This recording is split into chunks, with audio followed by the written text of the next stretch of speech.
Di dalam hadis yang diriwayatkan Al-Bukhari dan Muslim dari sahabat yang mulia Usaid bin Hudayr radhiyallahu anhu,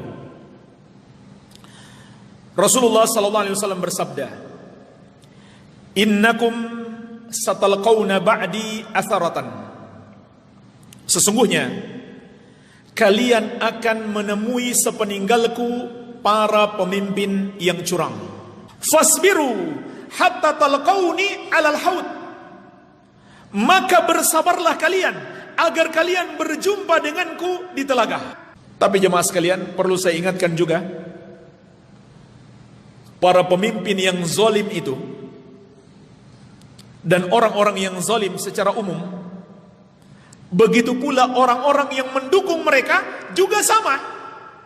Mereka juga terancam tidak bisa minum dari telaga Rasulullah sallallahu alaihi wasallam. Jadi berkaitan dengan pembahasan kita, ada 3 golongan yang akan terusir dari telaga Nabi sallallahu alaihi wasallam. Tidak bisa berjumpa dengan beliau, tidak bisa minum dari telaga beliau. Yang pertama, orang-orang yang tidak sabar menghadapi pemimpin yang zalim. Hadisnya sahih, riwayat Al-Bukhari dan Muslim dari Usaid bin Hudayr. Yang kedua, pemimpin yang zalim itu sendiri. Kemudian yang ketiga, jamaah sekalian, dalam pembahasan kita ini, yang juga terancam tidak akan bisa minum dan tidak akan bisa berjumpa dengan Nabi SAW di telaga beliau adalah orang-orang yang mendukung kezaliman penguasa. Makanya bersabar atas kezaliman penguasa bukan berarti mendukung kezaliman mereka. Jadi jangan salah kaprah.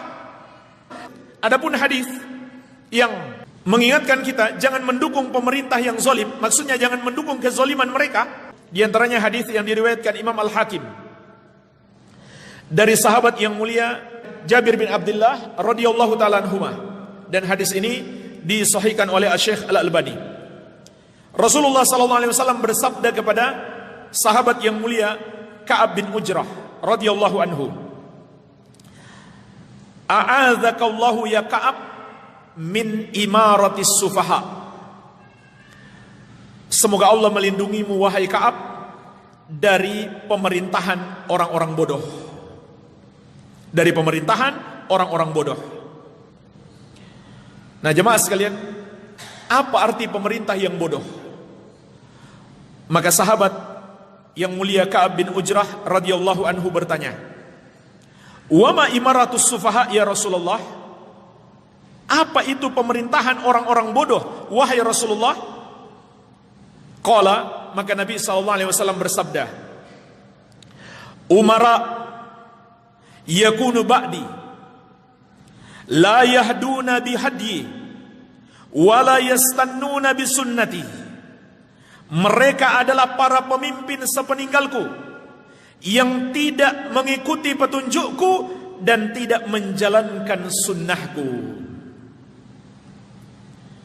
Inilah jemaah sekalian, pemerintahan orang-orang bodoh yang tidak berhukum dengan syariat. Yang tidak berhukum dengan syariat. Ini pemerintahan orang-orang bodoh yang tidak berhukum dengan syariat Allah Azza wa Jalla. Bahkan lebih parah lagi, mereka meninggikan aturan-aturan yang mereka buat-buat sendiri. Mereka mengagung-agungkan undang-undang yang mereka adopsi dari kepala-kepala orang kafir, bahkan dari peninggalan penjajah.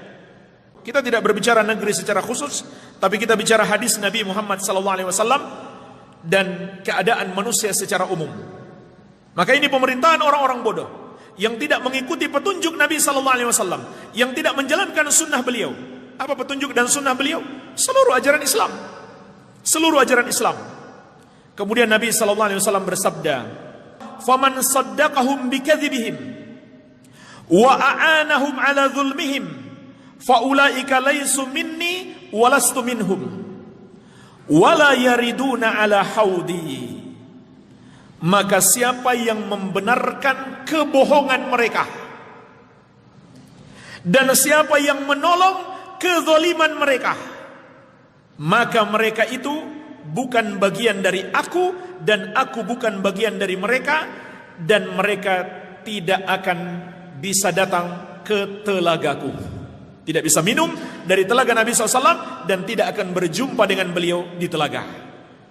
Jadi sekali lagi, sabar terhadap pemerintah yang zalim bukan berarti membenarkan kebohongan mereka, bukan berarti menolong perbuatan zalim mereka. Tidak.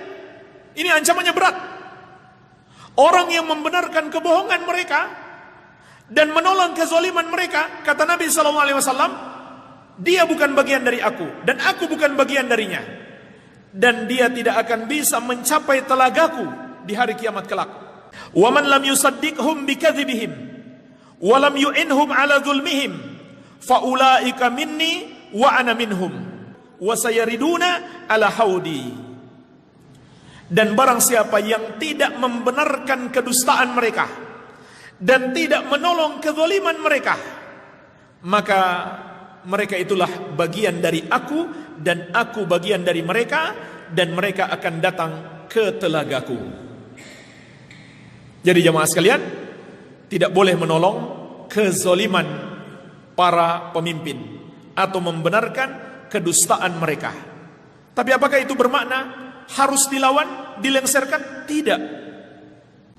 Orang-orang yang mempertentangkan antara hadis sahih dengan hadis sahih adalah orang-orang yang di hati mereka ada penyakit kesesatan, yang Allah sebutkan dalam surat Ali Imran ayat ke-7.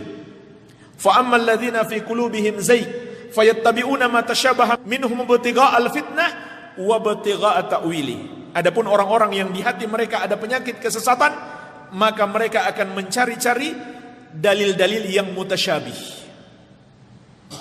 Dalil-dalil yang mutasyabih artinya yang dengannya mereka bisa menyesatkan orang, dan mereka membuat penakwilan tersendiri. Mereka membuat penakwilan tersendiri. Makanya jangan heran, hadis yang baru saja saya bacakan itu pada sebagian kelompok mereka jadikan untuk menyerang Ahlus Sunnah wal Jamaah, yang memerintahkan manusia untuk sabar menghadapi kezaliman pemerintah. Jadi menurut mereka, kalau bersabar menghadapi kezaliman pemerintah berarti membela kezaliman mereka. Enggak begitu jamaah sekalian. Itu namanya mencari-cari dalil-dalil yang mutasyabih. Termasuk jamaah sekalian, kata para ulama, berdalil dengan perbuatan sebagian salaf yang menurut mereka memberontak kepada pemerintah. Ini orang-orang yang berdalil-dalil dengan mutasyabih. Jadi mereka cari yang mutasyabih, yang belum jelas, lalu mereka tinggalkan dalil-dalil yang sudah jelas. Sudah jelas dalil-dalilnya, larangan memberontak atau perintah bersabar menghadapi kezaliman pemerintah. Tapi kemudian mereka cari dalil-dalil yang mutasyabih, yang seakan-akan mendukung mereka untuk memberontak dan tidak sabar terhadap kezaliman pemerintah. Jadi dua hadis ini tidak bertentangan. Larangan memberontak atau perintah bersabar menghadapi kezaliman pemerintah dan larangan mendukung kezaliman pemerintah tidak bertentangan. Dua-duanya harus kita amalkan. Dua-duanya harus kita amalkan. Satu hadis lagi jemaah sekalian terkait hal ini. Diriwayatkan Imam Muslim dari Ummu Salamah radhiyallahu anha. Nabi sallallahu alaihi wasallam bersabda, "Yakunu 'alaikum umara ta'rifuna wa tunkiruna." Akan memimpin kalian para pemimpin yang kalian kenali. Maksudnya kenali kezaliman mereka dan kalian ingkari kezaliman itu. Faman ankara faqad bari'a wa man kariha faqad salimah. Maka siapa yang mengingkari kezaliman itu, dia telah berlepas diri darinya. Dia selamat dari kezaliman itu. Dan barang siapa yang membenci kezaliman itu, maka dia selamat. Walakin man radiya wa taba'ah. Akan tetapi orang yang ridho dan mengikuti. Jadi ini yang dilarang. Ridho, setuju dengan kezaliman itu dan mengikuti kezaliman itu. Kemudian jemaah sekalian, qalu, para sahabat bertanya, Afala nuqatiluhum ya Rasulullah, tidakkah kami memerangi para pemimpin tersebut? Qala la ma sallau, la ma sallau. Nabi sallallahu alaihi wasallam menjawab, tidak selama mereka masih melakukan solat, tidak selama mereka masih melakukan solat. Jemaah sekalian, para ulama yang berpendapat meninggalkan solat adalah kekafiran juga berdalil dengan hadis ini. Karena Nabi SAW melarang kita memerangi para penguasa selama mereka masih melakukan solat. Artinya selama mereka masih muslim. Hadis ini jelas. Hadis ini dua-duanya terkandung. Dua-duanya terkandung larangan, setuju, ridho, mendukung dan mengikuti kezaliman pemerintah, dan larangan memerangi pemerintah, memusuhi pemerintah untuk dilengsarkan. Dua-duanya terkandung. Jadi dua-duanya dilarang. Kalau orang-orang yang hatinya menyimpang, dia ambil satu saja, yaitu tidak boleh setuju, tidak boleh menolong kezaliman mereka. Tapi yang kedua tidak dia ambil, juga tidak boleh memberontak kepada mereka. Dan perlu saya ingatkan jemaah sekalian, pemberontakan itu ada dua. Pemberontakan itu ada dua macam. Pemberontakan dengan senjata dan pemberontakan dengan kata-kata. Pemberontakan dengan kata-kata maksudnya apa? Suka menyebutkan aib-aib pemerintah di depan khalayak ramai. Suka menjelek-jelekkan pemerintah di depan khalayak, di mimbar-mimbar, di jalan-jalan, di Facebook, di YouTube dan lain-lain. Ini termasuk kategori pemberontakan. Mencerca, mencela pemerintah di khalayak ramai. Apa dalilnya ini termasuk pemberontakan? Hadis tentang kisah Dzul Khuwaisirah. Dia mengatakan kepada Nabi Muhammad SAW, "I'dil ya Muhammad fa innaka lam ta'dil." Di depan khalayak ramai. Sok menasihati Nabi Muhammad SAW dan mengatakan Nabi tidak adil.